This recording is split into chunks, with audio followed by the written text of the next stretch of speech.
বিষয় বিষ জমি বিবাদের জেরে এক প্রৌঢ়ের জীবন নাশ। সোনামুড়ার অফিস টিলায় শোকের ছায়া, থানায় মামলা দায়েরের প্রস্তুতি।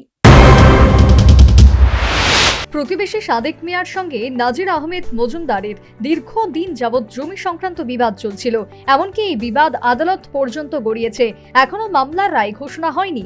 এরই মধ্যে এই বিতর্কিত জমিতে সোনামুড়ার অফিস টিলার বাসিন্দা সাদেক মিয়া রবিবার বেড়া দিতে উদ্যোগী হন। সে সময় বাধা দেন প্রতিবেশী প্রৌঢ় নাজির আহমেদ মজুমদার। অভিযোগ, সে সময় প্রৌঢ় নাজির আহমেদ মজুমদারকে প্রতিবেশী সাদেক মিয়া ও তার ভাই ধাক্কা দিয়ে ফেলে দেয়। তখন সংজ্ঞাহীন হয়ে পড়েন ওই প্রৌঢ়। সঙ্গে সঙ্গে পরিবারের সদস্যরা তাকে সোনামুড়া মহকুমা হাসপাতালে নিয়ে যায়, কিন্তু শেষ রক্ষা হয়নি। কিছুক্ষণ চেষ্টা চরিত্রের পর কর্তব্যরত চিকিৎসকরা এই প্রৌঢ় নাজির আহমেদ মজুমদারকে মৃত বলে ঘোষণা করেন। ওনাকে যখন হাসপাতালে আনা হয়, ওনার নাম নাজির আহমেদ মজুমদার। তো মজুমদারবাবু যখন হাসপাতালে আনা হয়, উনি আনকনসিয়াস অবস্থায় ছিল। তো আমরা ডিবি পেশেন্ট দেখে দেখলাম যে ওনার প্রেশার মেজার করতে পারছি না। তো এরপর আমরা ওনাকে ওনার হার্ট খুব দুর্বলভাবে চলছিল। আমরা ওই সময় সিপিআর দিলাম, অক্সিজেন সাপ্লাই দিলাম।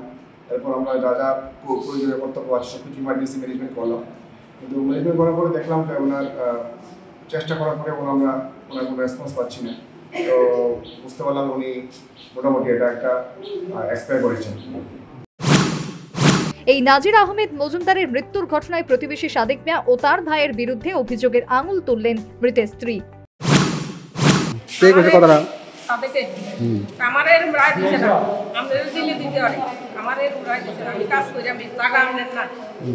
এখন কি জায়গা আমার না, এবার জায়গা এটা একটা জায়গা দাঁড়াইছে। এবার ধাক্কাইয়া ঠেলিয়া ডুবাইয়ে এরপরে ছোটবেলার কাকু কইরা মোবাইল করতো, ধাক্কাইয়া এবার লাঠিটা লিয়ে গেছে। এইটা লাঠিটা দিয়ে যেটা দিয়ে আড়ে আড়ু ভাঙ্গা কমর ভাঙ্গা এইটা দিয়ে দিয়ে আড়ে। এরপরে দিয়ে ধাক্কা লগে কইলে যাইতেছে। আমি তো ভাই না আনছি, আমি তো তুমি তাড়াতাড়ি আইয়ে দিলাম, আইয়ে ঢুলে ফেলেছি। কে দেখাইছে? আর কে আছিল বাবা? সাদেকের ভাই। নাম কি? নাম কি জানি।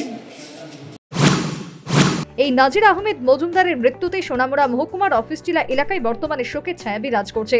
এ ব্যাপারে মৃতের পরিবার থানায় মামলা করার ব্যাপারে উদ্যোগী। ঘটনায় এলাকায় চাঞ্চল্য সৃষ্টি। Bureau report, news vanguard.